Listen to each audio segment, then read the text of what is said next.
અમદાવાદનું Narendra Modi stadium IPL ફાઇનલના મહામુકાબલા માટે સજ્જ છે, જેમાં ગુજરાત ટાઇટન્સ અને રોયલ ચેલેન્જર્સ બેંગલુરુ સામસામે ટકરાશે.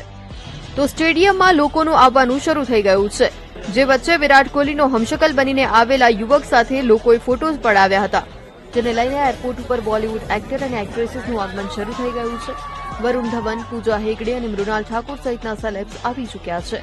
તો બીજી તરફ 1.5 કલાકમાં જ 45,000 જેટલી મેચની ટિકિટોનું ઓનલાઈન વેચાણ થયું હતું. પરંતુ ક્રિકેટ રસિકોને ચિંતિત કરતી સામાન્યથી મધ્યમ વરસાદની શક્યતા હવામાન વિભાગે વ્યક્ત કરી છે.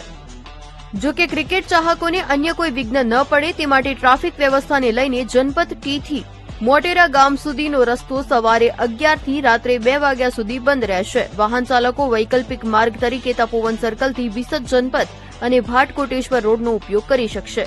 સુરક્ષા માટે આઈજીપી અને ડીસીપી સહિત 3000 થી વધુ પોલીસ કર્મીઓ તૈનાત છે, જ્યારે પાર્કિંગ માટે સ્ટેડિયમ આવતા દર્શકો આખો વિડિયો જોવા માટે ડાઉનલોડ કરો દિવ્ય ભાસ્કર એપ.